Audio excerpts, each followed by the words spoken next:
ನಮಸ್ಕಾರ ವೀಕ್ಷಕರೇ, ನಿಮಗೆಲ್ಲರಿಗೂ ನನ್ನ ಯೂಟ್ಯೂಬ್ ಚಾನಲ್ಗೆ ಸ್ವಾಗತ. ನಿನ್ನೊಲವಿನ ಆಸರೆಯಲ್ಲಿ ಭಾಗ 98. ಆ ಕೈಗೆ ಹೂ ಮುತ್ತನ್ನಿತ್ತಳು. ಬಾಯಿಯಲ್ಲಿ ಹೇಳಲಾಗದ 100 ಕೃತಜ್ಞತೆಗಳಿತ್ತು ಆ ಒಂದು ಸಿಹಿ ಮುತ್ತಿನಲ್ಲಿ. ಅವನು ಬಾಗಿ ಅವಳ ಕಿವಿಯಲ್ಲಿ ಏನೋ ಪಿಸುಗುಟ್ಟಿದ. ಅವನ ಸಲಹೆ ಅವಳಿಗೂ ಹಿಡಿಸಿತ್ತು. ಅವಳು ಬಾಯಿ ತೆರೆದಾಗ ವೇದಾಂತ್ ಅವಳ ಬಳಿ ಬಂದಾಗಿತ್ತು. ಅವಳನ್ನು ಹಾಗೆ ಅನಾಮತ್ತಾಗಿ ಎತ್ತಿಕೊಂಡು ವಾಶ್ರೂಮ್ನತ್ತ ಹೆಜ್ಜೆ ಹಾಕಿದ್ದ. ಅವಳನ್ನು ಅಪ್ಪಿ ಹಿಡಿದುಕೊಂಡು ಶವರ್ ತಿರುಗಿಸಿದ ವೇದಾಂತ್. ಸನ್ನಿಧಿ ವೇದಾಂತ್ ಬಳಿ ಕೇಳುತ್ತಿದ್ದಳು. ಮಾತು ಮರೆಸ್ಬೇಡ. ನೀನು ಹೇಗೆ ಒಳಗೆ ಬಂದೆ? ಬೋಲ್ಟ್ ಮಾಡಿರೋ ರೂಮ್ ಒಳಗೆ ಮನುಷ್ಯನಿಗೆ ಬರೋಕೆ ಸಾಧ್ಯ ಆಗುತ್ತೆ ಅಂದರೆ ನನಗೆ ತುಂಬ ಭಯ, ಆತಂಕ ಆಗುತ್ತೆ. ಬೇಗ ಹೇಳು. ಅವನ ಮುಖವನ್ನೇ ನೋಡುತ್ತಾ ಪ್ರಶ್ನಿಸಿದಳು. ಅವನ ತುಟಿ ಅಂಚಿನಲ್ಲಿ ಕಿರುನಗೆ ಮಿಂಚಿ ಮಾಯವಾಯಿತು. ನಿಜ ಹೇಳ್ತೀನಿ ಸಾನು, ನಿನ್ನ ಒಬ್ಬಳನ್ನೇ ಬಿಟ್ಟು ಹೋಗೋಕೆ ನನಗೆ ನಿಜವಾಗ್ಲೂ ಮನಸ್ಸೇ ಇರಲಿಲ್ಲ. ಹಾಗಂತ ಅಮ್ಮನನ್ನು ಕೂಡ ಒಬ್ಬಳನ್ನೇ ಕಳಿಸುವ ಹಾಗಿರಲಿಲ್ಲ. ಡ್ಯಾಡಿ ಹತ್ರ ಮುಂಬೈಗೆ ಹೋಗ್ಬಿಟ್ಟು ಬನ್ನಿ ಅಂತ ಹೇಳಿದರೆ ಅವರು ನಿರಾಕರಿಸಿಬಿಟ್ರು. ಇವತ್ತು ಬೆಳಿಗ್ಗೆನೆ ನಾವಿಬ್ಬರು ಡ್ರೈವರ್ ಜೊತೆ ಬೆಂಗಳೂರಿಗೆ ಹೋಗಿದ್ದು ನಿಂಗೂ ಗೊತ್ತಿದೆಯಲ್ಲ. ಅಲ್ಲಿ ಏರ್ಪೋರ್ಟ್ ತಲುಪಿದಾಗ ಅಮ್ಮನ ಫ್ರೆಂಡ್ ನೀರಜಾ ಆಂಟಿ ಸಿಕ್ಕಿದ್ರು. ಅವರು ಕೂಡ ಅದೇ ಫ್ಲೈಟ್ಗೆ ಹೋಗುವವರಿದ್ದರು. ಅಮ್ಮಂಗೂ ಜೊತೆ ಸಿಕ್ಕಿದ್ರಲ್ಲ ಅವರು. ನೀನಿಲ್ಲದೆ ಇದ್ರೆ ಸಾನು ತುಂಬ ಬೇಜಾರು ಮಾಡ್ಕೋತಾಳೆ. ನಾವಿಬ್ರು ಇವತ್ತು ಹೋಗ್ತೀವಿ ಅಂತ ಹೇಳಿದಾಗ ಅವಳ ಮುಖ ಬಾಡಿದ್ದು ನೋಡಿಲ್ವಾ? ನನಗೆ ಕಂಪೆನಿಗೆ ಆಂಟಿ ಇದ್ದಾರೆ, ನೀನು ಮನೆಗೆ ಹೋಗು ಅಂತ ಅಮ್ಮ ಹೇಳಿದಾಗ ನನಗೂ ಅದೇ ಸರಿ ಅನ್ನಿಸ್ತು.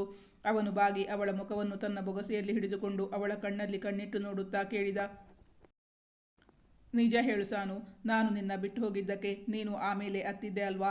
ಅವನ ಪ್ರಖರವಾದ ಕಣ್ಣುಗಳನ್ನು ಎದುರಿಸಲು ಸಾಧ್ಯವಾಗದೆ ಅವಳ ಕಣ್ಣುಗಳು ರೆಪ್ಪೆಯ ಮೇಲೆ ಮಲಗಿಕೊಂಡವು. ಹಾಂ, ನಿಧಾನವಾಗಿ ಉತ್ತರಿಸಿದಳು. ಅವನು ಹೋಗಿದ್ದು ಅವಳಿಗೂ ತುಂಬ ಬೇಸರವಾಗಿತ್ತು. ಅಳು ಬಂದೇ ಬಿಟ್ಟಿತ್ತು. ಅದು ನನಗೆ ಹೇಗೆ ಗೊತ್ತಾಯಿತು ನೋಡು, ಅದಕ್ಕಾಗಿ ಓಡೋಡಿ ಬಂದೆ. ಅವನು ಹೇಳಿದಾಗ ನೀನು ಆಗಲೇ ಬಂದಿದ್ರೆ ನಾನು ಎಕ್ಸಾಮ್ಗೆ ಹೋಗುವಾಗ ಮನೆಯಲ್ಲೇ ಇರ್ತಾ ಇದ್ದೆ. ಅವನ ಬಳಿ ಪ್ರಶ್ನಿಸಿದಳು ಸನ್ನಿಧಿ. ಹೇಗೂ ಬ್ಯಾಂಗ್ಳೂರ್ಗೆ ಹೋಗಿದ್ನಲ್ಲ, ಸ್ವಲ್ಪ ಕೆಲಸ ಇತ್ತು, ಅದು ಮುಗಿಸ್ಕೊಂಡು ಆಮೇಲೆ ಹೊರಟು ಬಂದೆ. ನಾನು ತಲುಪುವಾಗ 4-4 ಗಂಟೆ ಆಗಿತ್ತು. ನಿಂಗೆ ಸರ್ಪ್ರೈಸ್ ಕೊಡಬೇಕು ಅಂತ ಅಂದ್ಕೊಂಡಿದ್ದೆ.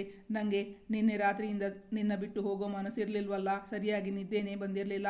ಬೆಳಿಗ್ಗೆ ಬೇಗ ಎದ್ದು ಹೊರಟವಲ್ಲ, ಕಣ್ಣು ಎಳಿತಾ ಇತ್ತು.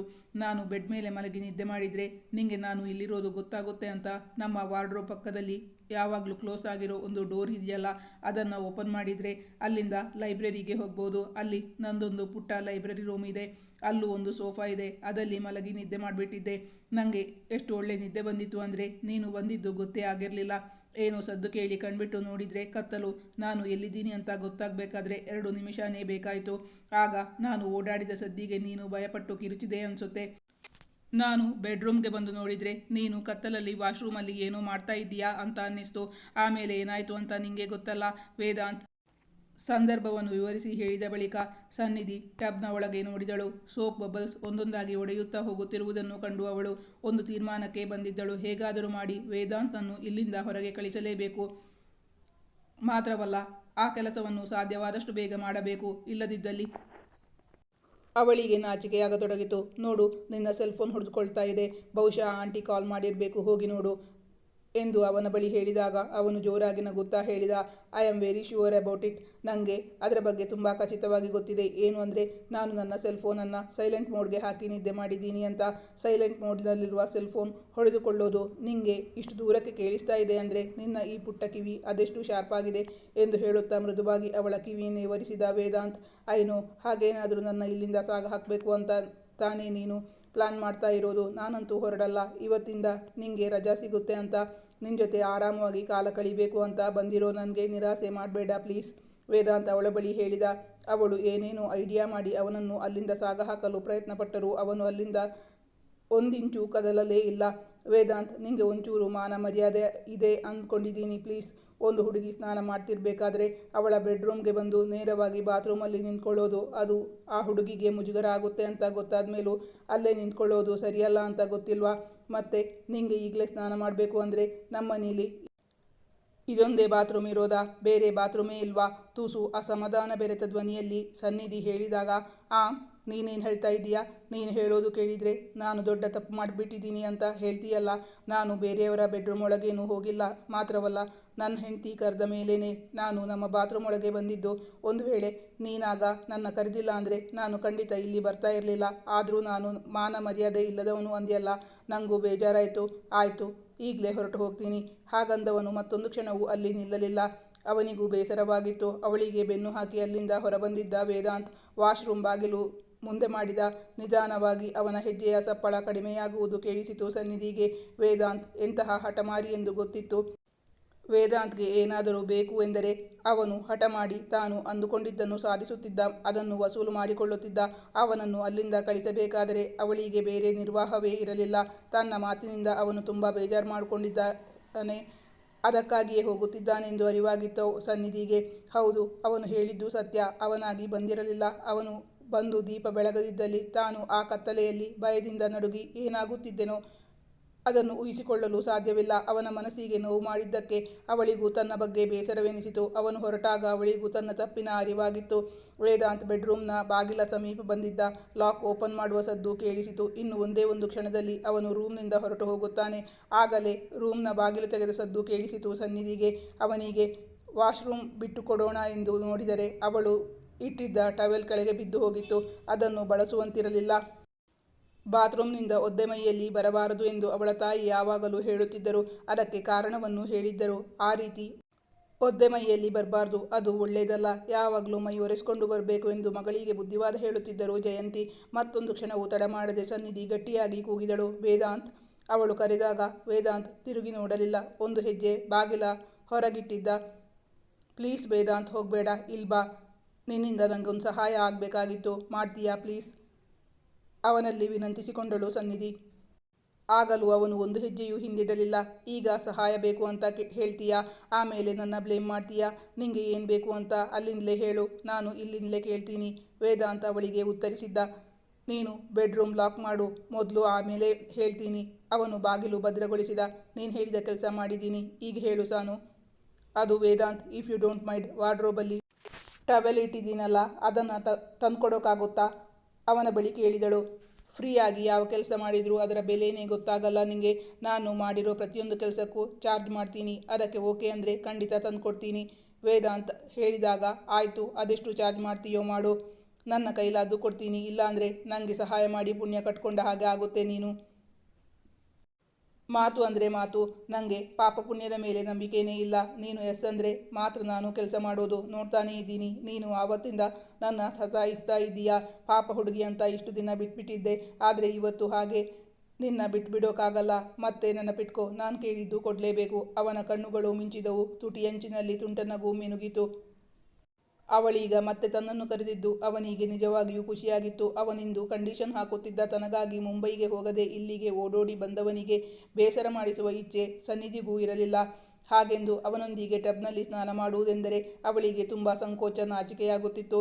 ಅದು ಯಾವ ಮಾಯೆಯಲ್ಲೋ ಅವಳು ತಂದಿದ್ದ ಟವೆಲ್ ಕೆಳಗೆ ಬಿದ್ದಿದ್ದು ಅವಳಿಗೆ ಗೊತ್ತೇ ಆಗಿರಲಿಲ್ಲ. ಈಗ ನೋಡಿದರೆ, ಐ ಆಮ್ ಸಾರಿ ವೇದಾಂತ್, ನೀನು ಹೇಳಿದ್ದೆಲ್ಲ ಸರಿ. ನಿನ್ನ ಬೆಡ್ರೂಮ್, ನಿನ್ನ ವಾಶ್ರೂಮ್ ನಾನು ಯೂಸ್ ಮಾಡಿಕೊಂಡು ನಿನ್ನ ಮೇಲೆ ದಾದಾಗಿರಿ ಮಾಡಿದ್ದು ನನ್ನ ತಪ್ಪು. ಸ್ವಲ್ಪ ಟೈಮ್ ಕೊಡು ನನಗೆ. 5 ನಿಮಿಷದಲ್ಲಿ ನಿನ್ನ ವಾಶ್ರೂಮ್ ಖಾಲಿ ಮಾಡಿ ನಿಂಗೊಪ್ಪಿಸ್ತೀನಿ, ಓಕೆನಾ? ಪ್ಲೀಸ್ ವೇದಾಂತ್, ನಾನು ಕೇಳಿದ್ದು ಮೊದಲು ತಂದುಕೊಡು. ಟವೆಲ್ ಇಲ್ಲದೆ ಅವಳಿಗೆ ಹೊರಬರಲು ಸಾಧ್ಯವಿರಲಿಲ್ಲ. ಅದಕ್ಕಾಗಿ ವೇದಾಂತ್ನಲ್ಲಿ ಕೇಳಿಕೊಳ್ಳುತ್ತಿದ್ದಳು. ವೇದಾಂತ್ ಆಗ ವಾಶ್ರೂಮ್ ಒಳಗೆ ಅವಳ ಟವೆಲನ್ನು ನೋಡಿದ್ದ. ಲೈಟ್ನ ಬೆಳಕಿನಲ್ಲಿ ಅವಳಿಗದು ಕಾಣಿಸದಿರಲು ಸಾಧ್ಯವೇ ಇಲ್ಲ. ಬೇಕಾಗಿ ಹುಡುಗಿ ತನ್ನನ್ನು ಕರೆಯುತ್ತಿದ್ದಾಳೆ. ತಾನು ಬೇಸರಿಸಿಕೊಂಡು ರೂಮ್ನಿಂದ ಹೋಗಲು ಹೊರಟಿದ್ದು ಅವಳಿಗೂ ಇಷ್ಟವಾಗಿಲ್ಲ. ಬೇಜಾರು ಮಾಡಿಕೊಂಡಿದ್ದಾಳೆ. ಸನ್ನಿಧಿ ತನ್ನ ಮೇಲೆ ಜೀವನೇ ಇಟ್ಕೊಂಡಿದ್ದಾಳೆ ಎಂಬುದು ಅವನಿಗೂ ಗೊತ್ತಿತ್ತು. ಪಾಪ ಹುಡುಗಿಗೆ ಸಂಕೋಚ, ನಾಚಿಕೆ, ಲಜ್ಜೆ. ಅದಕ್ಕಾಗಿ ಅವಳು ಹಾಗೆ ಹೇಳಿರಬೇಕು. ತಾನೀಗ ಹೊರಬಂದಾಗ ಪಕ್ಕದಲ್ಲಿ ಇರಬೇಕು ಎನಿಸಿ ಕರೆದಳೇನೋ. ಅವನಿಗೆ ಅವಳನ್ನು ಕಾಡಿಸುವ ಆಸೆಯಾಯಿತು. ಅವಳನ್ನು ರೇಗಿಸಿ, ಛೇಡಿಸಿ, ಮುನಿಸೇರುವ ಅವಳ ಮುಖವನ್ನು ನೋಡುವ ಆಸೆ ವೇದಾಂತ್ಗೆ. ಸಾನು, ನೀನು ನನ್ನ ಹತ್ರ ಬಾ ಅಂತ ಕರೆಯೋ ಬದಲು ಟವೆಲ್ ತಗೊಂಡು ಬಾ ಅಂತ ಹೇಳ್ತಾ ಇದ್ದೀಯಾ? ಆದರೆ ನೀನು ಆವಾಗಲೇ ಟವೆಲ್ ತಗೊಂಡು ಹೋಗಿದ್ದಿ. ನಾನಾಗ ಅದನ್ನು ನೋಡಿದ್ದೀನಿ ಕೂಡ. ನಿಂಗೀಗ ನಾನು ಅಲ್ಲಿಗೆ ಬರಬೇಕಾಗಿದೆ ಅದನ್ನು ಬಾಯ್ಬಿಟ್ಟು ಹೇಳೋ ಬದಲು ಇನ್ನೇನು ಕತೆ ಕಟ್ಟಿ ಹೇಳ್ತಾ ಇದ್ದೀಯಾ? ಎಲ್ಲ ಬದಿಗಿಟ್ಬಿಟ್ಟು ವೇದಾಂತ್, ನಾವಿಬ್ಬರು ಒಟ್ಟಿಗೆ ಸ್ನಾನ ಮಾಡೋಣ ಬಾ ಅಂತ ಕರೆದರೆ ನನ್ನಷ್ಟು ಖುಷಿ ಪಡುವವರು ಈ ಪ್ರಪಂಚದಲ್ಲಿ ಬೇರೆ ಯಾರೂ ಇಲ್ಲ. ನಿನ್ನ ಮನಸ್ಸು ಅದನ್ನೇ ಬಯಸ್ತಾ ಇದೆ ಅಂತ ನಂಗೆ ಗೊತ್ತು. ಬಾಯಿ ಬಿಟ್ಟು ಹೇಳೋಕ್ಕಾಗಲ್ಲ ಅಂದರೆ ಬೇಡ ಬಿಡು. ನಿಂಗೆ ಒಂದು ಟವೆಲ್ ತಗೊಂಡು ಬಂದರೆ ಸಾಕಾ? ಅಥವಾ ನನಗೂ ಒಂದು ಟವಲ್ ತಗೊಂಡು ಬರಲಾ? ಅವನು ತುಂಟತನದಿಂದ ಪ್ರಶ್ನಿಸಿದಾಗ ಅವಳ ಮುಖ ರಂಗೇರಿತು. ನಿಂಗೆ ಸ್ವಲ್ಪನೂ ನಾಚಿಕೆನೇ ಇಲ್ಲ. ನಾನು ಸತ್ಯಾನಿ ಹೇಳ್ತಾ ಇದ್ದೀನಿ ಕಣೋ. ಆಗ ನಾನು ಟವಲ್ ತಂದಿದ್ದು ಹೌದು, ಆದರೆ ನೋಡು ಇಲ್ಲಿ ಬಿದ್ದುಬಿಟ್ಟಿದೆ. ಹೋಗಿ ಹೋಗಿ ನನ್ನ ಕಷ್ಟವನ್ನು ನಿನ್ನ ಹತ್ತಿರ ಹೇಳ್ಕೊಳ್ತಿದ್ದೀನಲ್ಲ. ನಿಂಗೆ ಮನಸ್ಸಿಲ್ಲ ಅಂದರೆ ಬೇಡ ಬಿಡು. ಅವಳ ದನಿಯಲ್ಲಿದ್ದ ಬೇಸರವನ್ನು ಅರ್ಥ ಮಾಡಿಕೊಂಡ ವೇದಾಂತ್, ನಿಂಗೆ ಟವಲು ಬೇಕು ಅಲ್ವಾ? ತಂದುಕೊಡ್ತೀನಿ ಇರು, ಒಂದೇ ನಿಮಿಷ. ಅವನು ವಾರ್ಡ್ರೋಬ್ ಒಳಗಿನಿಂದ ಒಂದು ಟವಲ್ ತೆಗೆದು ತಂದಾಗ ಅವಳ ಕಣ್ಣುಗಳು ಅರಳಿದವು. Thank you. ಈಗ ನಿಂಗೆ ಗೊತ್ತಾಗುತ್ತೆ ನಾನು ಸುಳ್ಳು ಹೇಳಿದ್ದೀನಾ ಅಥವಾ ಸತ್ಯ ಹೇಳ್ತಾ ಇದ್ದೀನಾ ಅಂತ. ಅವನ ಕೈಯಲ್ಲಿ ಒಂದು ಟವೆಲ್ ಅಲ್ಲ, ಬದಲಾಗಿ 2 ಟವೆಲ್ಗಳಿದ್ದವು. ಅದು ಈಗ ಅವಳ ಗಮನಕ್ಕೆ ಬಂದಿತು. You are most welcome. ಒಂದು ವೇಳೆ ನೀನು ಹಾಗಂತ ಸುಳ್ಳು ಹೇಳಿದ್ರು ನನಗೆ ಬೇಜಾರಾಗ್ತಾ ಇರಲಿಲ್ಲ, ಬದಲಾಗಿ ತುಂಬಾ ಖುಷಿ ಆಗ್ತಾ ಇತ್ತು. ಅವಳತ್ತ ನೋಡಿ ಕಣ್ಣು ಹೊಡೆದ ವೇದಾಂತ್. ಈಗ ಸನ್ನಿಧಿಗೆ ಅವನ ಮನದಿಂಗಿತ ಅರ್ಥವಾಗಿತ್ತು. ಅವನು ಬೇಕೆಂದೇ 2 ಟವೆಲ್ ತಂದಿದ್ದಾನೆಂದರೆ ಅವನ ತುಂಟ ಕಣ್ಣುಗಳನ್ನು ಎದುರಿಸುವ ಶಕ್ತಿಯೂ ಇರಲಿಲ್ಲ ಅವಳಿಗೆ. ಒನ್ಸ್ ಅಗೇನ್ ಸಾರಿ ವೇದಾಂತ್, ನಿಂಗೆ ಬೇಜಾರು ಮಾಡೋ ಮನಸ್ಸಿಲ್ಲ, ಆದರೆ ನನಗೆ ನಾಚಿಕೆ ಆಗುತ್ತೆ. ನೀನು ನನ್ನ ಅರ್ಥ ಮಾಡ್ಕೋತೀಯ ಅಂದ್ಕೊಂಡಿದ್ದೀನಿ. ಅವಳ ಮುಖದಲ್ಲಿ ಲಜ್ಜೆ ಆವರಿಸಿತು. ತನ್ನ ಅಸಹಾಯಕ ಪರಿಸ್ಥಿತಿಗಾಗಿ ಅವಳ ಕಣ್ಣು ತುಂಬಿದಂತೆ ಕಾಣಿಸಿತು ವೇದಾಂತ್ಗೆ. ಇನ್ನು 1 ನಿಮಿಷ ಕಳೆದರೆ ಅವಳ ಕಣ್ಣಂಚಿನಿಂದ ನೀರು ಜಿನುಗುವ ಸಾಧ್ಯತೆಗಳಿದ್ದವು. ಅವಳ ಪರಿಸ್ಥಿತಿಯನ್ನು ಅರ್ಥ ಮಾಡಿಕೊಂಡ ವೇದಾಂತ್ ಅವಳಿಗೆ ಧೈರ್ಯ ತುಂಬಿದ. ಅವಳ ಮನಸ್ಸು ನೋಯಿಸಿ ತನ್ನ ಆಸೆ ತೀರಿಸಿಕೊಳ್ಳುವ ಇಚ್ಛೆಯಂತೂ ಅವನಿಗೆ ಇಲ್ಲವೇ ಇಲ್ಲ. ಖಂಡಿತ ಚಿನ್ನ, ನೀನು ನನ್ನ ಆಸೆ ಆಕಾಂಕ್ಷೆಗಳನ್ನು ಇಷ್ಟು ಚೆನ್ನಾಗಿ ಅರ್ಥ ಮಾಡ್ಕೊಂಡಿದ್ದೀಯಾ ಅಂದಮೇಲೆ ನಾನು ನಿನ್ನ ಅರ್ಥ ಮಾಡ್ಕೊಳ್ದಿದ್ರೆ ಹೇಗೆ ಹೇಳು? ನಿನ್ನ ಚೆನ್ನಾಗಿ ಅರ್ಥ ಮಾಡ್ಕೊಂಡಿದ್ದೀನಿ. ನೀನು ಚಿಕ್ಕವಳು, ತುಂಬ ಮುಗ್ದೆ. ನೀನು ಮುಜುಗರ ಪಟ್ಟುಕೊಳ್ಳೋದು ಬೇಡ. ಅದಕ್ಕೊಂದು ಸೊಲ್ಯೂಷನ್ ಹೇಳ್ತೀನಿ. ನಿಂಗೆ ಓಕೆ ಅಂದರೆ ಹೇಳು, ಇಲ್ಲ ಅಂದರೆ ನಿಂಗೆ ತೊಂದರೆ ಕೊಡಲ್ಲ. ನೀನಾಗಿ ನೀನು ನನ್ನ ಹತ್ರ ಬರೋ ತನಕನೂ ನಿಂಗೋಸ್ಕರ ಕಾಯ್ತಾ ಇರ್ತೀನಿ. ಯಾವುದೇ ಕಾರಣಕ್ಕೂ ನಿನ್ನ ಮನಸ್ಸಿಗೆ ನೋವು ಕೊಡಲ್ಲ ಚಿನ್ನ ಎಂದವನು ಬಾತ್ರೂಮ್ನಲ್ಲಿದ್ದ ರಾಡಲ್ಲಿ ಟವೆಲನ್ನು ಹಾಕಿ ಅವಳತ್ತ ನಡೆದು ಬಂದಾಗ ಅವನ ಕೈಯನ್ನು ಗಟ್ಟಿಯಾಗಿ ಹಿಡಿದುಕೊಂಡಳು ಸನ್ನಿಧಿ. ಆ ಕೈಗೆ ಹೂ ಮುತ್ತನ್ನಿತ್ತಳು. ಬಾಯಿಯಲ್ಲಿ ಹೇಳಲಾಗದ 100 ಕೃತಜ್ಞತೆಗಳಿತ್ತು ಆ ಒಂದು ಸಿಹಿ ಮುತ್ತಿನಲ್ಲಿ. ಅವನು ಬಾಗಿ ಅವಳ ಕಿವಿಯಲ್ಲಿ ಏನು ಪಿಸುಗುಟ್ಟಿದ. ಅವನು ಹೇಳುತ್ತಿರುವುದನ್ನು ಪೂರ್ತಿ ಕೇಳಿಸಿಕೊಂಡಳು ಸನ್ನಿಧಿ. ಅವನ ಮಾತು ಕೇಳಿ ಲಜ್ಜೆ ಆವರಿಸಿತ್ತು ಅವಳ ಮುಖದಲ್ಲಿ. ದೇಹದಲ್ಲಿದ್ದ ರಕ್ತವೆಲ್ಲ ಒಮ್ಮೆಲೆ ಅವಳ ಮುಖಕ್ಕೆ ಬಂದಂತಾಗಿ ಕೆಂಪಾಗಿ ಬಿಟ್ಟಿತ್ತು ಅವಳ ಮುಖ. ಅವನ ಸಲಹೆ ಅವಳಿಗೂ ಹಿಡಿಸಿತ್ತು. You are 100% correct Vedant. ಒಂದು ವೇಳೆ ನನ್ನಿಂದ ನಿಂಗೆ ಬೇಜಾರಾಗಿದೆ, ನೀನು ಕೇಳಿದ್ದು ನನಗೆ ಕೊಡೋಕ್ಕಾಗಲಿಲ್ಲ ಅಂದರೆ ನನಗೆ ತುಂಬ ನೋವಾಗುತ್ತೆ. ನಾನು ಎಷ್ಟೊಂದು ಮನಸ್ಸಿಗೆ ಹಚ್ಕೋತೀನಿ ಅಂದರೆ ರಾತ್ರಿ ಪೂರ್ತಿ ಅದನ್ನೇ ನೆನೆಸ್ಕೊಂಡು ಇರ್ತೀನಿ. ನಿದ್ದೆನೇ ಮಾಡೋಕ್ಕಾಗಲ್ಲ. ನನಗೂ ನಿನ್ನ ಸಲಹೆ ಇಷ್ಟ ಆಯಿತು. ಅವನು ವಾಶ್ರೂಮ್ನಿಂದ ಹೊರಗೆ ಬಂದಿದ್ದ. ಒಂದು ವೇಳೆ ತಾನು ರಜತ್ ನನ್ನು ಮದುವೆಯಾಗಿದ್ದರೆ ಹಾಗಂದುಕೊಂಡಾಗಲೇ ಅವಳ ಮೈ ನಡುಗಿತು. ತನಗೆ ವೇದಾಂತ್ನಂತಹ ತನ್ನನ್ನು ಚೆನ್ನಾಗಿ ಅರ್ಥ ಮಾಡಿಕೊಳ್ಳುವ, ತನ್ನನ್ನು ಹೂವಿನಂತೆ ನೋಡಿಕೊಳ್ಳುವ ಪತಿ ಸಿಕ್ಕಿದ್ದು ತನ್ನ ಅದೃಷ್ಟ ಎಂದುಕೊಂಡಳು ಸನ್ನಿಧಿ. ಅದಕ್ಕೆ ಕಾರಣರಾದವರಿಗೆ ಮನಸ್ಸಲ್ಲೇ ಕೃತಜ್ಞತೆ ಅರ್ಪಿಸಿದಳು. ಅವಳು ಸ್ನಾನ ಮುಗಿಸಿ ರೂಮ್ಗೆ ಬಂದಾಗ ವೇದಾಂತ್ನನ್ನು ಅಲ್ಲೆಲ್ಲೂ ಕಾಣಿಸಲಿಲ್ಲ. ಅವಳು ಟವೆಲ್ ಸುತ್ತಿಕೊಂಡು ಬಂದಿದ್ದಳು. ಡ್ರೆಸ್ ಹಾಕಿಕೊಂಡು.